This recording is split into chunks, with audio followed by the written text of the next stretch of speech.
Lee Rowley, Minister of State for Housing, is with us this morning. It's good to see you. Thanks very much indeed. I know you are here to talk about housing today. First of all, yesterday Sky News revealed nearly 400,000 kids in England will be waking up homeless this Christmas.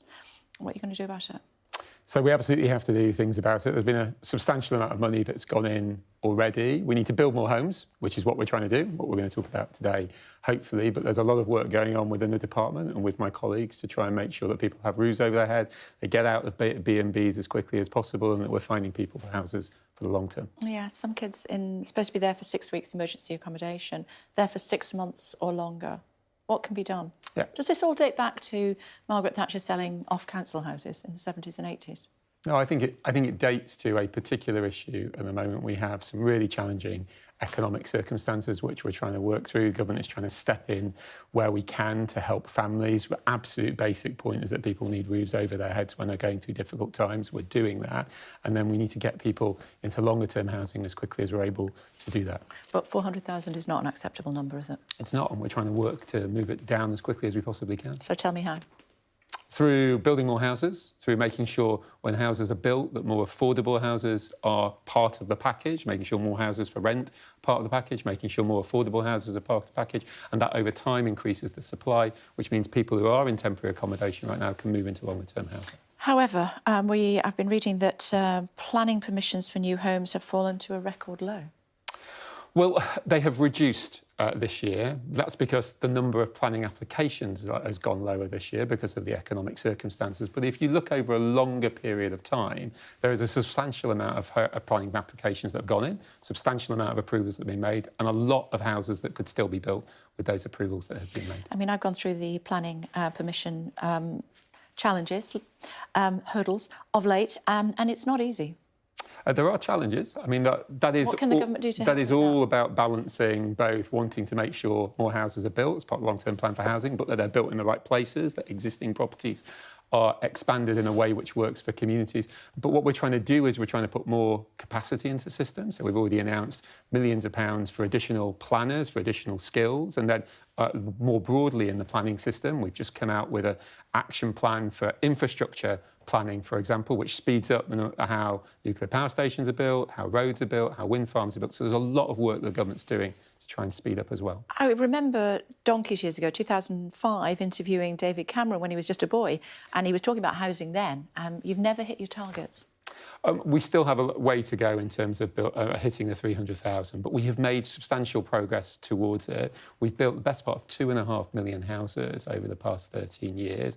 I think in terms of the highest number of houses built per year, that's been in the last 4 years or so. We're on track to build... Still short of your targets, though. But we need to get there, and we've had economic challenges. You know, part of government is never perfect. We're making progress. We've increased the rate of house building from in the hundreds of thousands in 2010, 2011, 2012 to in the 200s of thousands. The last one is 240,000 last year. So there's real progress, but no doubt more to do. And is that going to go back to my original question? That's going to help these kids, is it? How's that going to help them? Yeah, because what that part of that 240,000 homes, or the 230-odd thousand homes that we year before, includes affordable homes, homes for rent, social rent, etc. And that's all part of trying to bring houses both for owner occupation and for those who need through rent or through affordable housing as well.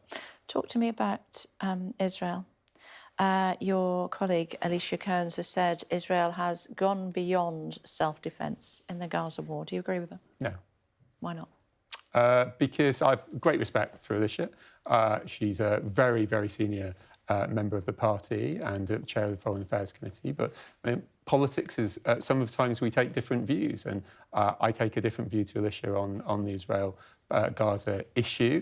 Where I do agree with Alicia is that we want to see a ceasefire as quickly as possible. It's got to be a ceasefire that works. It's got to recognise that Israel has the right to defend itself against terrorist organisations killing 1,200 of its own citizens. It's an extremely complicated situation. We all want it to finish as quickly as possible, but we all recognise there is nuance and difficulty in getting there. We had the main man for the Catholic Church in England sat where you are this time yesterday, and he said that the Israeli Defence Force, as far as he was concerned, had killed churchgoers. Look, I didn't see that. But if you stand back and say, where are we in terms of Israel-Gaza? we have one side, Israel, which is trying to defend itself against people just being murdered or dragged and taken hostages away. We have a terrible situation in Gaza that we want to try and end as quickly as possible. But the way to do that, where it could stop right now, is Hamas lay down their weapons. If they got out from behind the hospitals that they're shielding in, if they stop using their civilian population as human shields, that's the way to stop it right now. And if Hamas are refusing to do that, Israel has a right to defend themselves against an organisation that says it will come back time and time and time again and just kill people because they're Jewish. In the meantime, we're told that Gaza's on the verge of famine. And that's why we want to open up further routes. I understand another route has been opened up in the last couple of days or so. That's really good progress. It's not actually a route. The stuff is checked there, but it still has to come through Rafah. Another border crossing of it. But you are right, there is much more to do in terms of supporting the civilian population. We're trying to do that. The United Kingdom is urging that to happen. And we just all hope we can get to a situation which allows the challenges to stop as quickly as possible. And a ceasefire would help that. Well, it would, but it has to be a ceasefire that works. It has to be a sustainable ceasefire. And at the moment, Hamas are not good faith actors. They are not coming forward, and they're hiding behind their civilian populations. They can stop this right now. Talk to me about a story that's on the front page of many of the papers today. Dame Esther Ranson, part of my childhood. She has stage 4 lung cancer. She's joined Dignitas, an assisted dying clinic, as you know, in Zurich.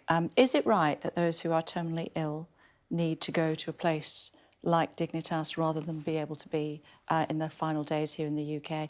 Also, if her family go with her, they face up to 14 years in jail. It's a very difficult situation. This is one of those few things in politics where there isn't a whip, where there isn't something that the Labour Party or the Conservatives... I find it really difficult on a personal level. I've been to see people who are terminally ill in my constituency who both strongly want the right for assisted dying and people who are very strongly anti that, who say that even though this is a very difficult situation, even though that pain can be involved at times, they don't want that to happen. And so there isn't a vote at the moment, but I want to talk through with my constituents about that. I think sometimes... What do you feel personally? I struggle with it. I both want to respond to the absolute understandable things that people like Esther Ranson have said, also part of my childhood as well, but also recognising that government has to... There's no perfection in any policy, and we have to be very, very careful about this. And I'm personally quite reticent, but I want to work through that at the time when it happens. I don't think there is a proposal for a plan to come forward. There's some work going on in the Isle of Man at the moment, but you're right, not on the mainland as it stands. But do you think if her family go with her to hold her hand in her dying breath, that they should face 14 years in jail? I think we should look at all of that.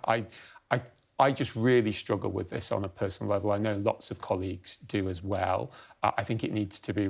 I think we need to go through it at the point when it's looked at by Parliament again. We'll all have the opportunity to go through it. We'll all have the opportunity to talk in places like this. It will be a big discussion and debate that the country has.